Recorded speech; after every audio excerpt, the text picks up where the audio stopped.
This is a video in clinical medicine from the New England Journal of Medicine.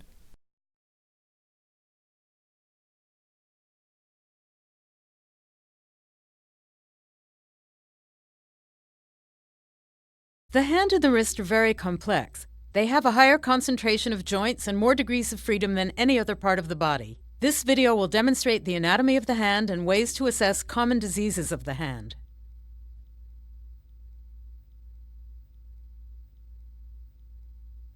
Familiarity with the terms used to describe the anatomy of the hand is important for clinical assessment. The terms volar and palmar refer to the palm of the hand, and the term dorsal refers to the back of the hand. The radial border refers to the edge of the hand next to the thumb, and the ulnar border refers to the opposite edge next to the fifth digit.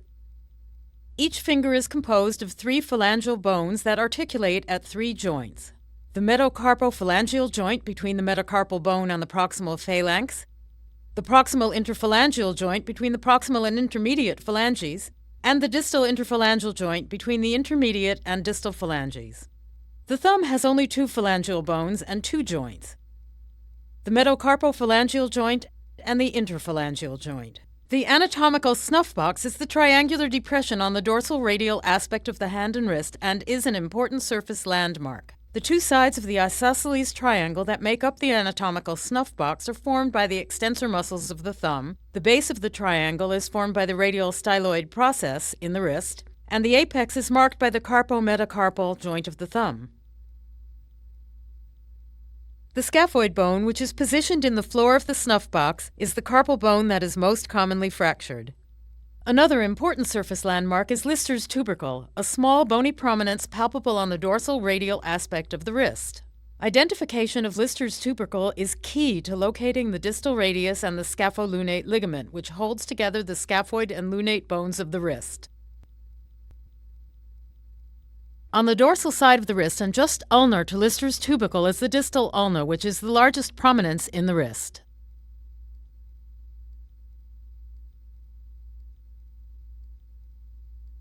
A general hand examination includes inspection, palpation, assessment of range of motion, and grip strength. Start by observing the dorsal and volar aspects of the palm for signs of trauma and deformity. Next, palpate each digit, hand, and wrist for tenderness or abnormal masses, paying close attention to where specific sensitivities or lumps are. These steps can be performed while taking a history from the patient. To assess for range of motion, ask the patient to make a fist followed by full extension of all digits. Then, ask the patient to extend and flex at the wrist, followed by radial and ulnar deviation, paying close attention to any stiffness and asymmetry. Finally, assess for grip strength bilaterally by asking the patient to squeeze 2 of your fingers in each of your hands tightly. The carpal tunnel is a passageway for nerve, tendons, and connective tissue on the palmar side of the wrist, deep to the transverse carpal ligament. Swelling of any of the 9 tendons within the carpal tunnel can increase compartmental pressure and compress the median nerve, causing the symptoms that are characteristic of carpal tunnel syndrome, including tingling and pain in the fingers or hand and numbness in the thumb, the 2nd and 3rd digits, and the radial half of the 4th digit. To assess for carpal tunnel syndrome, first assess for sensation to light touch at the terminal pads of the fingers. Although 2-point discrimination or the ability to discern 2 distinct points on the skin would be more sensitive, assessment for an asymmetric or abnormal response to light touch can be performed. Next, assess for Tinel's sign to detect nerve irritation. Firmly percuss the median nerve. Tinel's sign is present if the patient reports tingling, pins and needles, or any other signs of paresthesia, such as shooting sensation in the thumb and the 2nd and 3rd digits. Perform Durkheim's test by using your thumb to compress the carpal tunnel for up to 30 seconds. The onset of pain, tingling, or any abnormal sensation in the median nerve distribution indicates a positive test. Next, perform Phelan's maneuver by asking the patient to hold the wrist in forced flexion for 30 to 60 seconds. This maneuver can increase pressure on the carpal tunnel and further irritate the median nerve, causing abnormal sensations including burning, tingling, or numbness in the thumb and in the 2nd and 3rd digits. Carpal tunnel syndrome is caused by ischemia of the median nerve. A decrease in cardiac output during sleep can exacerbate the ischemia, resulting in pain that may cause the patient to wake during the night. Splinting, which minimizes wrist flexion and extension, can alleviate symptoms by decreasing external compression of the carpal tunnel.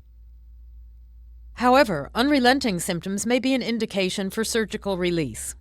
When hand pain is persistent, especially at night, and the pain is also unresponsive to splinting, the patient should be referred to a hand surgeon. Prolonged compression or ischemia of the median nerve can lead to irreversible damage.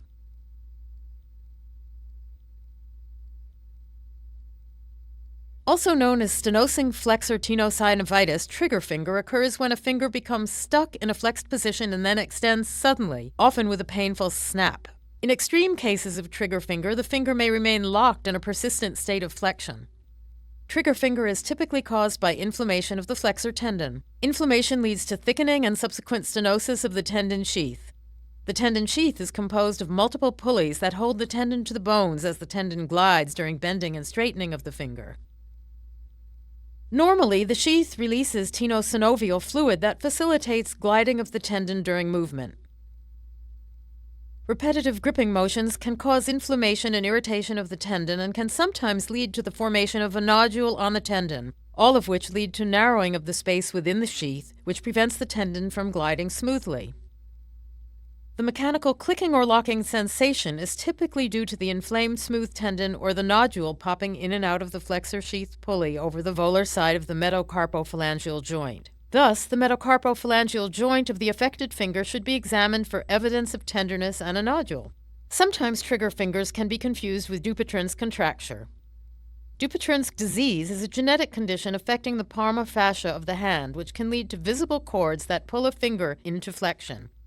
In addition to the cord, it is distinct from trigger finger in that the finger cannot be extended, flexes smoothly, and is rarely painful.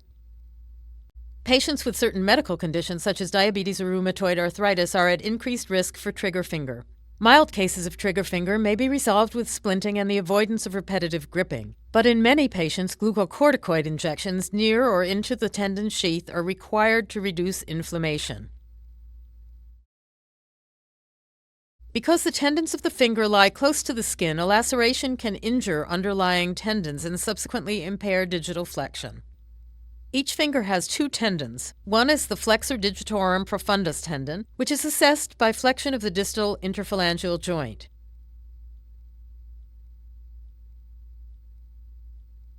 The other is the flexor digitorum superficialis, which is assessed by flexion of the proximal interphalangeal joint of the affected finger, while the other fingers are held in an extended position. By blocking flexion of the other digits, the work done by the flexor digitorum superficialis can be isolated from the work done by the flexor digitorum profundus, thus allowing a more specific evaluation of the flexor digitorum superficialis. To assess either tendon for potential neurovascular damage, check for sensation in the fingertips or for capillary refill. Suspicion of neurovascular damage warrants surgical consultation. Scaphoid fracture may be present in a patient with radial wrist pain after falling on an outstretched hand. Examination of the wrist for scaphoid fracture can be challenging when the wrist is in a relaxed position because very few landmarks are present to guide assessment of the surface anatomy. However, when the thumb is extended, the anatomical snuff box becomes more apparent. Palpate the area in the middle of the snuff box perpendicular to the floor of the snuff box. In a patient with a history of a fall on an outstretched hand, pain in this area may indicate a scaphoid fracture. On radiography, a visible fracture line in the scaphoid bone is diagnostic of a scaphoid fracture. However, 25% of all scaphoid fractures may not be detectable on the initial radiography. Therefore, in patients with snuff box tenderness who report a fall on an outstretched hand, it is important to assume that there is a fracture of the scaphoid despite the presence or absence of radiographic confirmation at the time of presentation until the diagnosis has been ruled out. Non-displaced scaphoid fractures or fractures that are not visible on radiograph can be treated with a spica orthosis for the thumb or a cast. Displaced fractures may require surgical treatment. If a scaphoid fracture is suspected but has not been confirmed, the patient should be referred to an orthopedic or hand surgeon.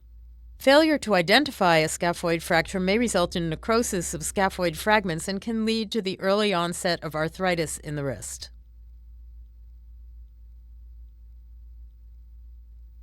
De Courvey's disease is tenosynovitis caused by irritation and swelling of the tendons of the first extensor compartment, including the extensor pollicis brevis and the abductor pollicis longus at the base of the thumb.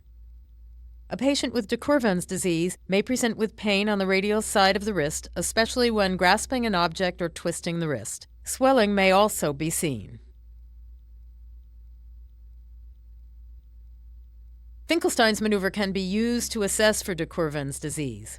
Perform this test on a patient by placing the thumb against the hand and closing the fingers to form a fist. Deviate the wrist in the ulnar direction. If the test is positive, the patient feels a sharp pain. A positive result in the Finkelstein's test may be an indication of de Courvey's disease. Non-surgical treatments for de Courvey's disease include thumb spica orthosis and nonsteroidal anti-inflammatory drugs, or NSAIDs. Patients should also be advised to avoid activities that involve repetitive movements of the hand that irritate the thumb.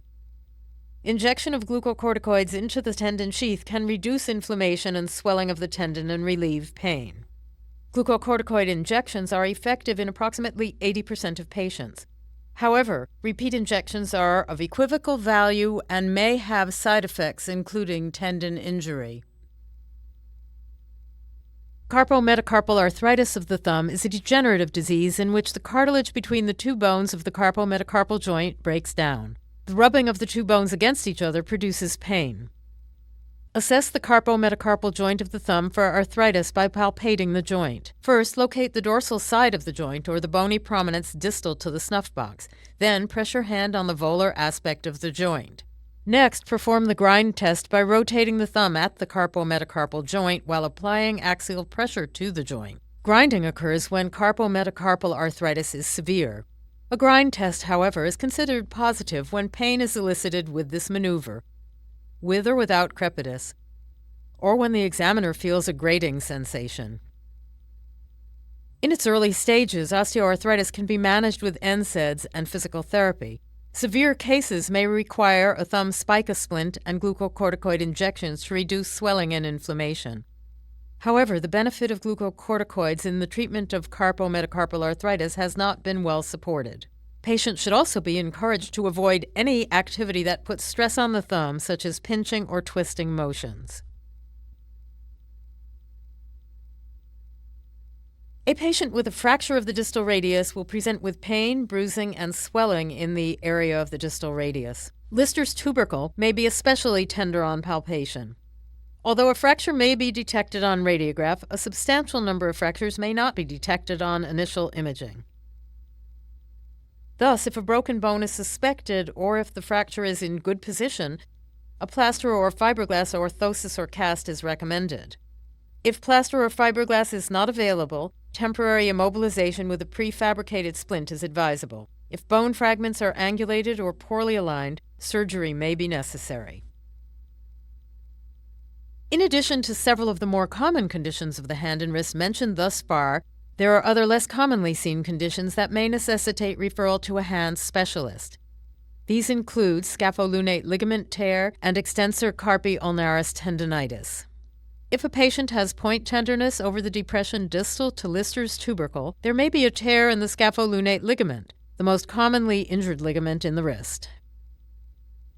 The cause of the injury is frequently a fall on an outstretched hand.